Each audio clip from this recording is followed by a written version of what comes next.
എറണാകുളം കലൂർ സ്റ്റേഡിയത്തിലെ വേദിയിൽ നിന്ന് വീണ ഉമാ തോമസ് എംഎൽഎക്കുണ്ടായ അപകടത്തിൽ സംഘാടകർക്ക് ഗുരുതരമായ വീഴ്ചയെന്ന പ്രാഥമിക റിപ്പോർട്ട്. മന്ത്രിമാർ ഉൾപ്പെടെ പങ്കെടുത്ത വേദിയിൽ പ്രാഥമിക സുരക്ഷാ ക്രമീകരണങ്ങൾ ഉണ്ടായിരുന്നില്ല എന്നാണ് ഫയർഫോഴ്സിന്റെ കണ്ടെത്തൽ.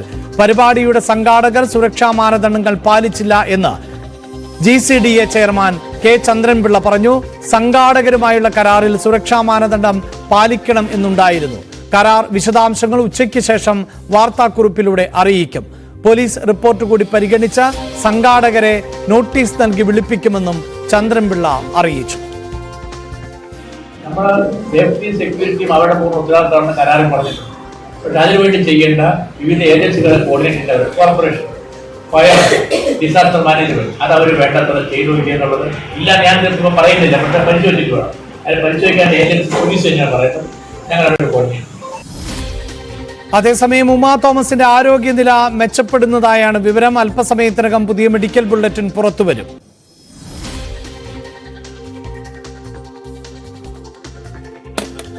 ഇന്നിപ്പോൾ രാവിലെ CT സ്കാന് വേണ്ടി പേഷ്യൻ്റ് അങ്ങോട്ട് മാറ്റിയിരിക്കുകയാണ്.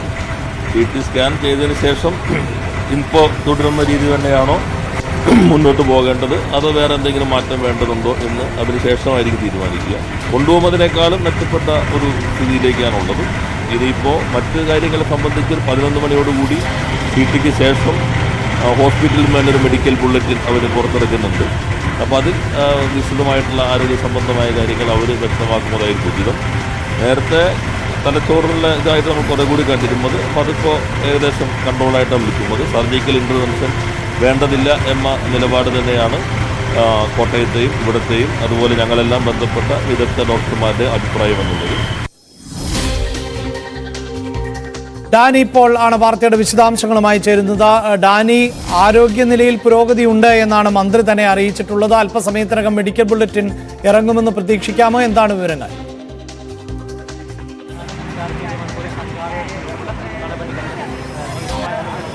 അഭിലാഷ, ഇതിൽ എടുത്തു പറയേണ്ടത് ഇന്നലെ ഇവിടെ ആശുപത്രിയിൽ പ്രവേശിപ്പിച്ചപ്പോൾ ഉണ്ടായിരുന്ന ഉമാ തോമസിൻ്റെ ഒരു ആരോഗ്യസ്ഥിതി അതിൽ നിന്ന് ഒരല്പം മെച്ചപ്പെട്ടിട്ടുണ്ട് എന്നാണ് നേരത്തെ അവരെ സന്ദർശിച്ചും ഡോക്ടർമാരോട് സംസാരിച്ചും പുറത്തിറങ്ങിയ മന്ത്രി P. രാജീവ്, ഹൈബീഡൻ MP തുടങ്ങിയവർ പറഞ്ഞത്. കാരണം ഇന്നലെ കൊണ്ടുവരുമ്പോൾ അതീവ ഗുരുതരാവസ്ഥയിൽ എന്ന രീതിയിൽ നിന്ന് അതിൽ നിന്ന് ഒരല്പം ഭേദപ്പെട്ടിട്ടുണ്ട് എന്നതാണ് പറഞ്ഞത്. എങ്കിലും ഗുരുതരമായ പരിക്കുകൾ തന്നെയാണ് അവർക്ക് ഏറ്റിട്ടുള്ളത്. തലച്ചോറിനേറ്റ ക്ഷതം, അതോടൊപ്പം തന്നെയാണ്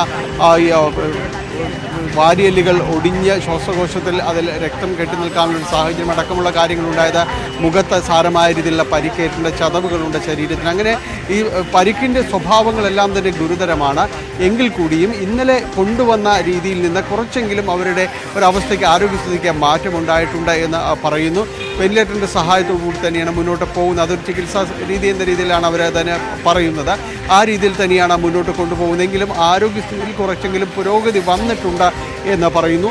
അല്പസമയം മുൻപ് CT സ്കാൻ അത് പൂർത്തിയായിരുന്നു. അതിൻ്റെ വിശദാംശങ്ങൾ ഡോക്ടർമാരടങ്ങുന്ന സംഘം മെഡിക്കൽ ബോർഡ് കൂടിയിട്ടുണ്ട്. മെഡിക്കൽ ബോർഡ് ഇത് ചർച്ച ചെയ്യും. ഒപ്പം സർക്കാർ നിയോഗിച്ച വിദഗ്ധ സംഘവുമായി ചേർന്നുകൊണ്ട് അവർ ഇത് സംബന്ധിയായ ചർച്ചകളിൽ അവർ ഏർപ്പെട്ടിട്ടുണ്ട്. അല്പസമയത്തിനകം തന്നെ ഇതിൻ്റെ ഒരു വിശദാംശങ്ങൾ ഒരു മെഡിക്കൽ ബുള്ളറ്റിൻ എന്ന രീതിയിൽ തന്നെ പുറത്തിറങ്ങും. അല്ലെങ്കിൽ ഡോക്ടർമാർ ഇവിടെ വന്ന് സംസാരിക്കുമെന്നാണ് നമ്മൾ പ്രതീക്ഷിക്കുന്നത്. എന്തായാലും ഇന്നലെ കൊണ്ടുവന്നതിൽ നിന്ന്, ഇന്നലെ ആശുപത്രിയിൽ പ്രവേശിപ്പിച്ച ആ സ്ഥിതിയിൽ നിന്ന് ഒരല്പം ഭേദപ്പെട്ട രീതിയിലേക്ക് വന്നിട്ടുണ്ട് എന്ന സൂചനകൾ ലഭിക്കുന്നു. എങ്കിലും ഗുരുതരാവസ്ഥയിൽ തന്നെയാണ് എന്നവർ സൂചിപ്പിക്കുകയും ചെയ്യുന്നുണ്ട്. എന്തായാലും ദീർഘകാലം ചികിത്സ വേണ്ടി വരുന്ന രീതിയിൽ തന്നെയാണ് ഇപ്പോൾ ആശുപത്രിയിൽ നിന്നടക്കം അറിയാനായിട്ട് സാധിക്കുകയും ചെയ്യുന്നത്. CT സ്കാൻ ലഭിച്ചതിന് ശേഷം ഇനിയുള്ള ചികിത്സ ഏത് രീതിയിലാണ്, എങ്ങനെയാണ് എന്നത് സംബന്ധിയായ കാര്യങ്ങളിലും തീരുമാനമുണ്ടാകുമെന്ന് അറിയിക്കുകയും ചെയ്യുന്നുണ്ട്. ഇപ്പോൾ നിരവധി പേർ അടക്കം ഇവിടേക്ക് വരികയും ചെയ്യുന്നുണ്ട്. MP-മാരും മറ്റ് ജനപ്രതിനിധികളും അടക്കമുള്ളവർ അവരെ സന്ദർശിച്ച് ഇവിടേക്ക് എത്തുന്നു. വൈകാതെ മെഡിക്കൽ ടീം അംഗങ്ങൾ കൂടി ഇവിടേക്ക് എത്തുകയും ചെയ്യുമെന്നാണ് നമ്മൾ പ്രതീക്ഷിക്കുന്നത്. അവരിതുമായി ബന്ധപ്പെട്ടുള്ള വിശദാംശങ്ങൾ അതിൽ ലഭ്യമാക്കുകയും ചെയ്യുമെന്ന് പ്രതീക്ഷിക്കുകയും ചെയ്യുന്നു. എന്തായാലും ആശുപത്രി അധികൃതർ ഇപ്പോൾ മെഡിക്കൽ റിപ്പോർട്ട് പുറത്തുവിടുകയാണ്. എന്താണ് ആരോഗ്യനില എന്നത് സംബന്ധിച്ച വിശദാംശങ്ങൾ വീണ്ടും പോകാം. വിശദാംശങ്ങൾ ഇതാണ്. അഭിലാഷ്, ഇന്ന് രാവിലെ നടത്തിയ CT സ്കാൻ പരിശോധനയിൽ തലയുടെ പരിക്കിൻ്റെ അവസ്ഥ കൂടുതൽ ഗുരുതരമായിട്ടില്ല എന്ന് പറയുന്നു. ആന്തരിക രക്തസ്രാവം വർദ്ധിച്ചിട്ടില്ലെങ്കിലും ശ്വാസകോശത്തിലെ ചതവുകൾ അല്പം കൂടിയിട്ടുണ്ട്. വയറിൻ്റെ സ്കാനിലും കൂടുതൽ പ്രശ്നങ്ങൾ കണ്ടെത്താനായിട്ടില്ല. രോഗിയുടെ വൈറ്റൽ സ്റ്റേബിൾ ആണെങ്കിൽ കൂടിയും ശ്വാസകോശത്തിനേറ്റ സാരമായ ചതവ് കാരണം കുറച്ച് ദിവസം കൂടി വെന്റിലേറ്ററിൽ തുടരേണ്ട ആവശ്യകതയുണ്ട്. ശ്വാസകോശത്തിൻ്റെ ചതവിനായി ആൻറ്റിബയോട്ടിക്കുകൾ ഉൾപ്പെടെയുള്ള ചികിത്സകൾക്കാണ് ഇപ്പോൾ പ്രാധാന്യം നൽകുന്നതെന്ന് മെഡിക്കൽ ബുള്ളറ്റിൻ പറയുന്നു. വിശദമായ നടത്തിയ സ്കാനിൽ കുറെ കൂടി അടിയന്തര ഇടപെടലുകൾ ആവശ്യമില്ലാത്തതും രോഗിയുടെ അവസ്ഥ മെച്ചപ്പെട്ടതിന് ശേഷം ആവശ്യമെങ്കിൽ ചികിത്സാ നടപടിക്രമങ്ങൾ കൈക്കൊള്ളാവുന്നതുമാണ് എന്നത് വ്യക്തമായിട്ട് പറയുന്നുണ്ട്. അപ്പോൾ കഴിഞ്ഞ ദിവസത്തിൽ നേരത്തെ ഇപ്പോൾ ജനപ്രതിനിധികളും അതോടൊപ്പം തന്നെ ഏതായാലും വെന്റിലേറ്ററിൽ തന്നെ തുടരും എന്നാണ് ഇപ്പോൾ നമുക്ക് മനസ്സിലാക്കാൻ സാധിക്കുന്നത്. ഡോക്ടർമാരടക്കമുള്ളവർ സംസാരിക്കുന്നു. ആരോഗ്യനിലയിൽ നേരിയ പുരോഗതിയുണ്ട്, പക്ഷേ വെന്റിലേറ്ററിൽ തന്നെ തുടരും, നിരീക്ഷണത്തിൽ തുടരും എന്നാണ് ഇപ്പോഴും മെഡിക്കൽ ബുള്ളറ്റിനിൽ നിന്ന് വന്നിട്ടുള്ള വിവരം. ആശുപത്രി അധികൃതരുടെ ഭാഗത്തു നിന്നുള്ള പ്രതികരണം പുറത്തുവരുന്നു. മെഡിക്കൽ ബുള്ളറ്റിന്റെ പകർപ്പിൽ ആണ് ഇക്കാര്യങ്ങൾ വ്യക്തമാക്കിയിട്ടുള്ളത്. ബെന്നി ബെഹനാൻ MP ഉൾപ്പെടെ ഉള്ളവർ നമുക്ക് ദൃശ്യങ്ങളിൽ കാണാൻ സാധിക്കുന്നുണ്ട്. ജനപ്രതിനിധികൾ, കോൺഗ്രസ് നേതാക്കളൊക്കെ സംഭവ സ്ഥലത്ത് ഉണ്ട്.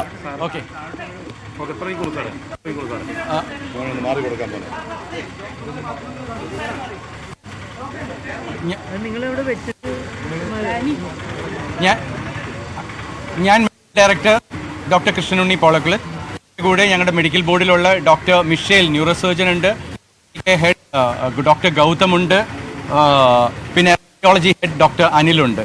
അപ്പോൾ ഇവരാണെന്നെല്ലാം മെഡിക്കൽ ബോർഡ് കൂടി ഇന്നത്തെ CT സ്കാൻ എടുത്തതിൻ്റെ റിവ്യൂ പറയാനാണ് വിളിച്ചത്. ഇന്നലത്തെ വെച്ചിട്ട് CT നമ്മൾ എടുത്തതിനകത്ത് ബ്രെയിനിന് സാധാരണ അല്ലെങ്കിൽ അങ്ങനെ ചതവുകൾ വേറെ കൂടുതൽ എന്തെങ്കിലും കാണാറുണ്ട്. അതൊന്നും നമ്മൾ കണ്ടിട്ടില്ല. അപ്പോൾ അത് തന്നെ ഒരു നല്ലൊരു കാര്യമായിട്ടാണ് കണക്കാക്കേണ്ടത്. നമുക്ക് ബ്രെയിനിൽ അതേമാരെ തന്നെ നിൽക്കുന്നു, മോശമായിട്ടില്ല. നമുക്കിപ്പോൾ ഒരു ചാലഞ്ചായിട്ടുള്ളത് ലങ്സിലാണ്. ലങ്സിൽ നല്ല ഇന്നലത്തെ ചതവ് വന്നിട്ട് ആ ചതവിനകത്ത് കൂടി ഉണ്ടായിരിക്കുന്ന രക്തസ്രാവം എന്ന് പറഞ്ഞാൽ രക്തം ആസ്പിറേറ്റ് ചെയ്തിട്ടുണ്ട്. നമുക്ക് 2 കുഴലാണ്. അപ്പോൾ ഈ രക്തം ബ്ലീഡ് ചെയ്തിട്ട് മൂക്കിൽ നിന്നും വായുന്നു അത് നേരെ ലങ്സിൽ പോയിട്ട് അത് കളക്ട് ചെയ്തിട്ട് ലങ്സിൽ വളരെ കുറവേ ഉള്ളൂ, ഒരു 200 ml താഴെ ഉള്ളൂ, 2 സൈഡിലും ഉണ്ട്. പിന്നെ നമുക്കുള്ള ചതവ് പറ്റിയിട്ടുള്ള റിബ് ഫ്രാക്ചറാണ്. അപ്പോൾ ഇത് രണ്ടും കൊണ്ട് ലങ്സിനകത്ത് കുറച്ച് ചതവ് പറ്റിയിട്ടുള്ള ആ ഇൻഫെക്ഷൻ്റെ ഭാഗമായിട്ട് നമ്മൾ കണ്ടിട്ടുണ്ട്. അതാണ് ഇന്നത്തെ CTയിൽ നമ്മൾ കണ്ടിരിക്കുന്നതും. ആ ഒരു ഇതുള്ളത് കൊണ്ട് ഇത് നമുക്ക് വെന്റിലേഷനിൽ തന്നെയാണ്, കുറച്ച് അധികം ദിവസം വെന്റിലേഷൻ വേണ്ടി വരും എന്നുള്ളതാണ് നമുക്കിപ്പോൾ മനസ്സിലാക്കുന്നത്. അപ്പോൾ നമ്മളിപ്പോൾ ഈ ഇൻഫെക്ഷൻ അതർവൈസ് ലങ്സിലുള്ള ഇൻഫെക്ഷൻ മാറാനായിട്ടുള്ള ആൻറ്റിബയോട്ടിക്, നല്ല ആൻറ്റിബയോട്ടിക് 2 തരം ആൻറ്റിബയോട്ടിക് കൊടുക്കുന്നുണ്ട്. അതൊക്കെ ഇന്നലെ തന്നെ സ്റ്റാർട്ട് ചെയ്തതാണ്. അതൊക്കെ അത് പോകുന്നുണ്ട്. പിന്നെ ഇന്ന് രാവിലെ മെഡിക്കൽ ബോർഡ് ടീമായ ഡോക്ടർ ജയകുമാർ, കോട്ടയത്തു നിന്നുള്ള ഡോക്ടർ ജയകുമാർ ഇന്നലെ രാത്രി വന്ന് കണ്ടു. അപ്പോൾ ഇന്നലെ രാത്രി നമുക്ക് എന്താ ഉണ്ടായെന്ന് വെച്ചാൽ ഒരു ക്ലോട്ട് ഉണ്ടായിരുന്നു. ഈ ആസ്പിറേറ്റ് ചെയ്ത ഒരു ക്ലോട്ട് ഒരു ലങ്സിൻ്റെ തുടക്കത്തിൽ വന്ന് ബ്ലോക്ക് ആയിട്ടുണ്ടായിരുന്നു. അപ്പോൾ നമ്മളൊരു ബ്രോങ്കോസ്കോപ്പ് എന്ന് പറഞ്ഞ ഒരു ട്യൂബ് ഇട്ടിട്ട് അതെടുത്ത് മാറ്റി, ക്ലോട്ട് മാറ്റി. അപ്പോൾ ഒരു റെസ്പിറേറ്ററി ഇത്തിരി ഡിപ്രഷൻ വന്നപ്പോഴാണ് നമ്മളത് ചെയ്തത്. അപ്പോഴാണ് മനസ്സിലായത്. അപ്പോൾ നോക്കിയപ്പോൾ അതൊക്കെ ഇന്നലെ തന്നെ ഡോക്ടറിൻ്റെ ജയകുമാർ ഉള്ളപ്പോൾ തന്നെയാണ് അതെല്ലാം ചെയ്തത്. അപ്പോൾ ഇന്ന് രാവിലെയും ഡോക്ടർ ജയകുമാറിന് ഇതെല്ലാം അപ്ഡേറ്റ് ചെയ്തിട്ടുണ്ട്. അപ്പോൾ അവരും പറയുന്നത് സെയിം പ്രോട്ടോക്കോൾ തന്നെ മുന്നോട്ട് പോകാൻ തന്നെയാണ് പറയുന്നത്. അങ്ങനെയാണ് നമ്മൾ ഫോളോ ചെയ്യുന്നത്. ഇനി doctor Michelle, I last doctor Michelle and Gautam also to talk. ഇന്നത്തെ സ്കാൻ പ്രകാരം പുതുതായിട്ടുള്ള അഡീഷണൽ ഇഞ്ചുറീസ് ഒന്നും ഫോർച്ചുനേറ്റ്ലി ഉണ്ടായിട്ടില്ല. ഇന്നലത്തെ സ്റ്റാറ്റസ് കോ തന്നെയാണ്. അത് തന്നെ ഒരു വലിയ ഗ്രാറ്റിഫൈങ് ഫൈൻഡിങ് ആണ്. പുതുതായിട്ടുള്ള ഡിസെക്ഷൻസോ സ്ട്രോക്ക് അഡീഷണൽ ഡാമേജുകളൊന്നും ഇല്ലാത്തതുകൊണ്ട് ബ്രെയിൻ ഭാഗത്തു നിന്നുള്ള ട്രീറ്റ്മെൻറ്റ് അതേ രീതിയിൽ തന്നെ തുടരുക എന്നുള്ളത് തന്നെയാണ് സ്ട്രാറ്റജി. ലങ്സിനെ ഒപ്റ്റിമൈസ് ചെയ്യാൻ വേണ്ടിയിട്ട് മാക്സിമം ട്രീറ്റ്മെൻറ്റ് സ്ട്രാറ്റജീസുമായിട്ട് കണ്ടിന്യൂ ചെയ്യണം. ലങ്സ് ഡെലിവറി ചെയ്യുന്ന ടോട്ടൽ ഔട്ട്പുട്ടിനെ ഡിപ്പെൻഡ് ചെയ്യുന്നതാണ്. ഡോക്ടർ, ഈ ഡിഫ്യൂസ് ആക്സിഡന്റൽ ഇഞ്ചുറി ഉണ്ടെന്ന് പറഞ്ഞല്ലോ, എന്തായിരിക്കും ഭാവിയിലേക്ക് അതിൻ്റെ ഒരു അവസ്ഥ? യൂഷ്വലി സ്കാനിൽ അങ്ങനത്തെ ഒരു ഇഞ്ചുറി ഉണ്ടെന്നൊരു പാറ്റേൺ ഉണ്ട് എന്നാണ് നമ്മൾ മനസ്സിലാക്കുന്നത്. അത്തരത്തിലൊരു പാറ്റേൺ കണ്ടിട്ടുണ്ടെങ്കിൽ അതിനെ ഗൗരവമായിട്ട് തന്നെ കാണണം. അതിന് വേണ്ട ട്രീറ്റ്മെൻറ്റും കാര്യങ്ങളൊക്കെ കൊടുക്കണം. വെരി റെയർലി ആ ഒരു പാറ്റേണിനനുസരിച്ച് പ്രതികരണം അങ്ങനെ മോശമാവണമെന്ന് നിർബന്ധമൊന്നുമില്ല. പക്ഷേ അതെപ്പോഴും വളരെ ഗ്രേവായിട്ട് ഒരു പ്രോബ്ലമായിട്ട് തന്നെ ട്രീറ്റ് ചെയ്യണം. കാരണം ഓൺ ദി ഹോൾ ലങ്സും ബാക്കി ഇഷ്യൂസൊക്കെ സെറ്റിൽ ആകുമ്പോഴാണ് ബ്രെയിനിന് റിക്കവർ ചെയ്യാനുള്ള സമയവും സാവകാശവും കിട്ടുന്നത്. അത് പറയാറായിട്ടില്ല. കാരണം ഈ ലങ്സിൻ്റെ ഒരു പാറ്റേൺ വെച്ചിട്ട് അത് ലങ്സിന് ചിലപ്പോൾ ഇത്തിരി ഇൻഫെക്ഷൻ കൂടാനും സാധ്യതയുണ്ട്. അതങ്ങനെയാണ് നമ്മൾ കണ്ടുവരാറ്. കാരണം she's A little obese person. അപ്പോൾ ഇത്തിരി തടിയുള്ള ഒരാളാവുമ്പോൾ കുറച്ച് കളക്ഷൻസ് ഉണ്ടാവും. റിക്കവറിക്ക് കുറച്ച് സാധാരണ നിലയിൽ നിന്ന് കുറച്ച് അധികം സമയമെടുക്കും. ഇല്ല, ഷീസ് ഓൺ വെന്റിലേഷൻ ആവുമ്പോൾ നമ്മൾ സെഡേറ്റ് ചെയ്തിട്ട് തന്നെ വെന്റിലേഷൻ ഉണ്ടാവുള്ളൂ. അപ്പോൾ she's not in conscious state. She is having heart disease ഉണ്ടായിട്ട് സ്റ്റെൻഡ് ചെയ്തിട്ടുള്ള ആളാണ്. She was on Ecosprin. ആ എക്കോസ്പിരിൻ കഴിച്ചിരുന്നത് കൊണ്ടാണ് ബ്ലീഡിംഗ് ഒക്കെ കുറച്ച് അധികം ഉണ്ടായത്. ഇന്നലെ ഇവിടുത്തെ ഒരു വൂണ്ട് ഉണ്ടായിട്ടുണ്ടായിരുന്നു, നല്ല വൂണ്ടായിരുന്നു, അത് ലാസറേറ്റഡ് വൂണ്ടായിരുന്നു. അതിൽ നിന്ന് നന്നായിട്ട് ബ്ലഡ് ലോസ് ഉണ്ടായിട്ടുണ്ട്. അപ്പോൾ ആ ബ്ലഡ് ലോസ് ഉണ്ടായിട്ട് ഇന്നലെ നമ്മൾ 2 യൂണിറ്റ് ബ്ലഡും കൊടുത്തിട്ടുണ്ട്.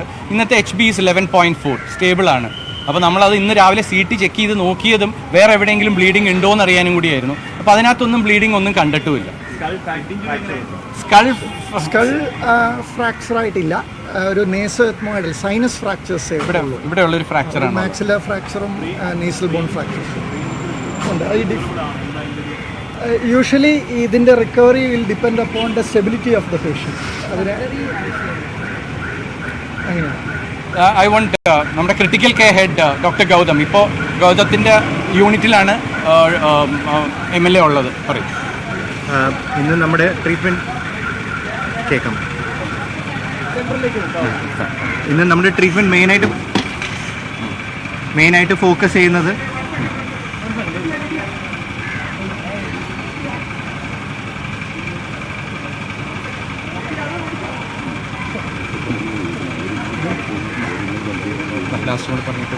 സോ ബേസിക്കലി ഇന്ന് നമ്മുടെ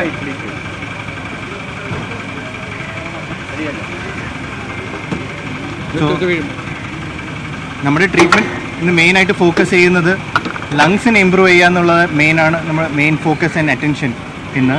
സോ ബേസിക്കലി ആ വീഴ്ചയിലുണ്ടായ ക്ഷതം, അതുമൂലം ഉണ്ടായ ലങ്സിനുണ്ടായ കാര്യമായ ക്ഷതം, ബ്ലീഡിങ്, അതുകൂടാതെ പുള്ളിക്കാരി ആസ്പിറേഷനുണ്ടായ ബ്ലഡും അതുകൊണ്ടുണ്ടാകുന്ന ലങ്സിലേക്കുള്ള കാര്യമായ മാറ്റങ്ങൾ. സോ അത് ഇമ്പ്രൂവ് ചെയ്യാനാണ് മാക്സിമം നമ്മൾ ശ്രമിക്കുന്നത്. ഇന്ന് വെന്റിലേറ്ററിലൂടെ പുള്ളിക്കാരിക്ക് ലങ്സിനും അവയവങ്ങൾക്കും റെസ്റ്റ് കൊടുക്കുക എന്നുള്ളതാണ് മെയിൻ ആയിട്ട് നമ്മൾ ശ്രമിക്കുന്നത്. അതുകൂടാതെ ആൻറ്റിബയോട്ടിക് കവർ. സോ ഓവറോളായിട്ട് നമുക്ക് ലങ്സിന് സമയമെടുക്കും ഇങ്ങനത്തെ ഒരു ഇഞ്ചറിയിൽ നിന്ന് റിക്കവർ ചെയ്ത് വരാൻ. അതുകൊണ്ട് തന്നെയാണ് വെന്റിലേറ്ററിൻ്റെ റിക്വയർമെൻറ്റ് വരുന്നത്. സോ വരും ദിവസങ്ങളിലും വെന്റിലേറ്ററിൻ്റെ ആവശ്യകതകളുണ്ട്. ബോധത്തിൻ്റെയും ബ്രെയിനിൻ്റെയും കാര്യം നമ്മൾ നേരത്തെ ഡിസ്കസ് ചെയ്തിരുന്നു. നമ്മൾ പതുക്കെ ആയിരിക്കും പുള്ളിക്കാരിയെ ബോധത്തിലേക്കും സ്വതമേ ശ്വാസം എടുക്കാനുള്ള ഒരു രീതിയിലേക്കും കൊണ്ടുവരാൻ പോകുന്നത്. ഇന്ന് എന്തായാലും പുള്ളിക്കാരി വെന്റിലേറ്ററിലേക്ക് തുടരും. ലങ്സ് ഇമ്പ്രൂവ് ചെയ്യാനായിട്ടുള്ള മാക്സിമം ശ്രമങ്ങളായിരിക്കും ഇന്ന് നടക്കുന്നത്. ആൻറ്റിബയോട്ടിക്സും കൊടുക്കുന്നുണ്ട്. അതുപോലെ തന്നെ തുടർച്ചയായി oxygen, carbon dioxide, blood pressure എല്ലാ കാര്യങ്ങളും കണ്ടിന്യൂസ് ആയിട്ട് മോണിറ്റർ ചെയ്യുകയും എന്തെങ്കിലും ചേഞ്ചസ് ഉണ്ടെങ്കിൽ അതനുസരിച്ച് ട്രീറ്റ്മെൻറ്റ് കൊടുക്കുകയാണ് ഞങ്ങളുടെ ഇന്നത്തെ ലക്ഷ്യം. അതെ, അതിപ്പോൾ നടക്കുന്നുണ്ട്. അതിൻ്റെ ആൻറ്റിബയോട്ടിക് നേരത്തെ തുടങ്ങിയിട്ടുണ്ട്.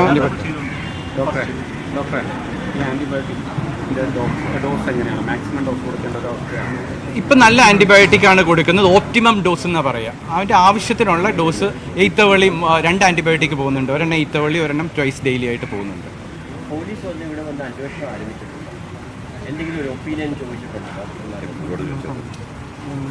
അത് എനിക്കറിയില്ല. ഇനി നാളെ ഉണ്ടാവുള്ളൂ. അല്ല, എന്തെങ്കിലും ഡെവലപ്മെൻറ്റ് ഉണ്ടെങ്കിൽ ഞങ്ങൾ അറിയിക്കാം. വൈകുന്നേരം എന്തെങ്കിലും പ്രത്യേകിച്ച് ഉണ്ടെങ്കിൽ മാത്രം. നാളെ ഞങ്ങൾ വെന്റിലേറ്ററിൽ നിന്ന് വീൻ ചെയ്യാൻ നോക്കും. അപ്പോൾ അങ്ങനെ നാളെ നോക്കിയിട്ട് ഞങ്ങൾ അറിയിക്കാം. ഇനി എന്തെങ്കിലും ഉണ്ടെങ്കിൽ ഞങ്ങൾ വൈകിട്ട് പറയാം. സോറി, ഇനി ഇപ്പം അത്യാവശ്യമായിട്ട് ഒന്നുമില്ല. CTയുടെ ആവശ്യമില്ല. ഇപ്പം CTയുടെ ആവശ്യമൊന്നും ഇനിയില്ല. ഇപ്പം ഇല്ല. നമ്മൾ ചെയ്തു, ഇന്ന് രാവിലെ ചെയ്തതാണ്.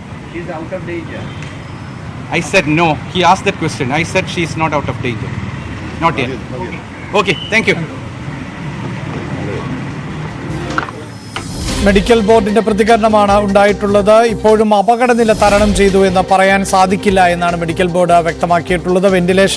വെന്റിലേറ്ററിൽ തന്നെയാണ് ഇപ്പോഴും തുടരുന്നത്. വെന്റിലേറ്ററിൽ നിന്ന് നാളെ മാറ്റാനുള്ള ഒരു ശ്രമം നടത്തും. അതിനു മുമ്പ് മറ്റ് അപ്ഡേറ്റുകൾ ഇല്ല എങ്കിൽ ഇനി മെഡിക്കൽ ബുള്ളറ്റിൻ പുറത്തിറക്കില്ല എന്നുകൂടിയാണ് പറയുന്നത്. ഡാനി ഇപ്പോൾ തന്നെ ചേരുന്നുണ്ട്. ഡാനി, കൃത്യമായ വിവരങ്ങൾ ആണ് ഡോക്ടർമാർ പങ്കുവച്ചത്. എന്തൊക്കെയാണ് അവർ പറയുന്നത്?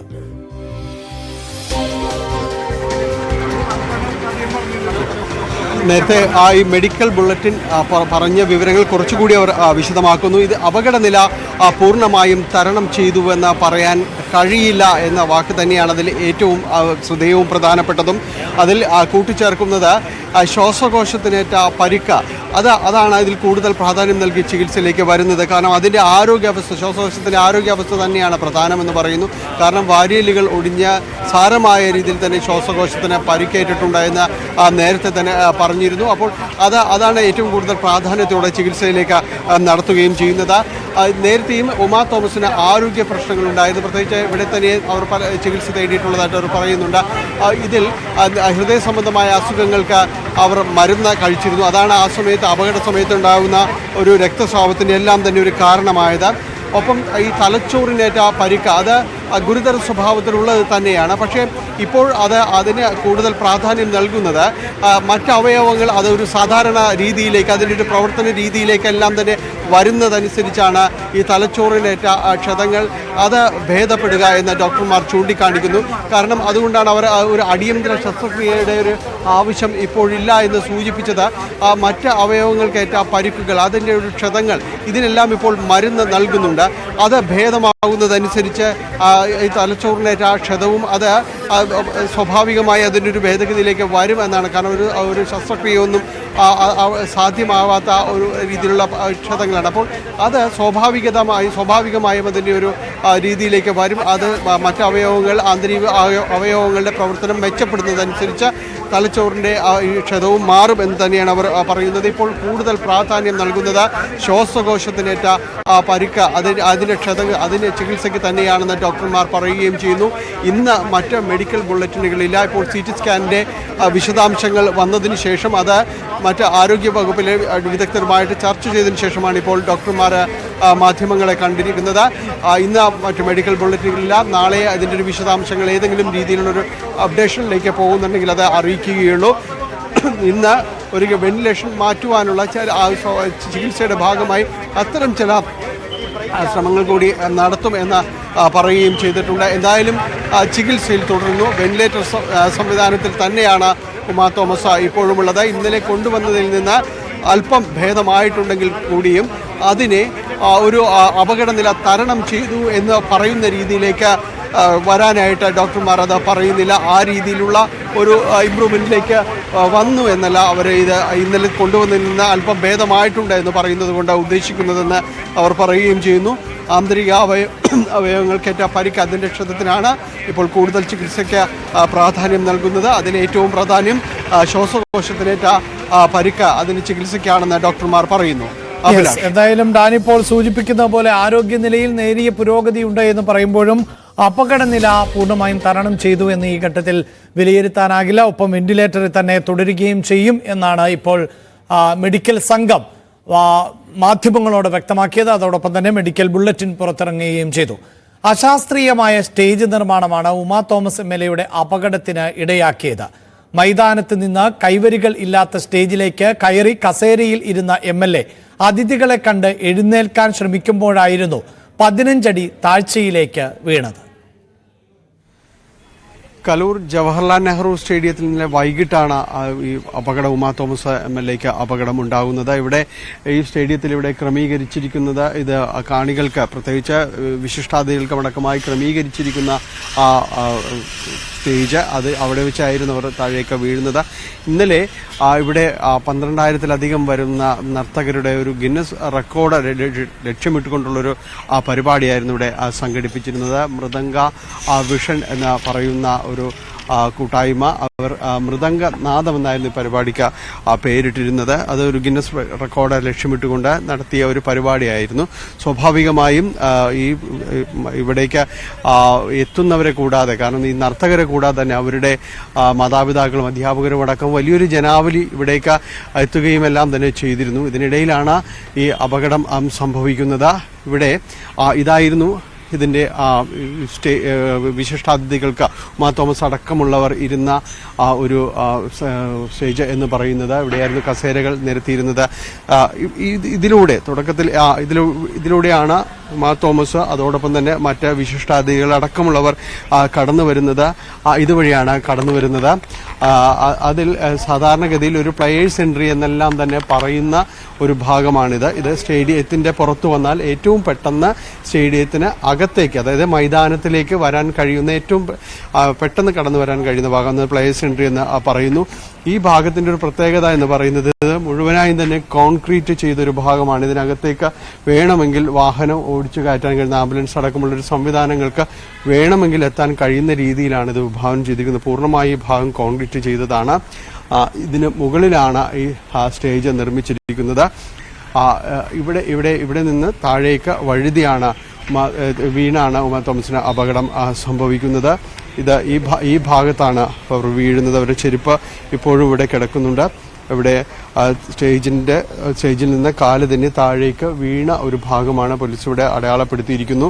ഇന്നലെ വൈകിട്ട് ഏതാണ്ട് 6:30യോടുകൂടിയാണ് ഈ സംഭവം ഉണ്ടാവുകയും ചെയ്യുന്നത്. വളരെ പെട്ടെന്ന് ആശുപത്രിയിൽ എത്തിക്കാൻ കഴിഞ്ഞു എന്നതും ഇതോടൊപ്പം കൂട്ടിച്ചേർക്കുന്നു.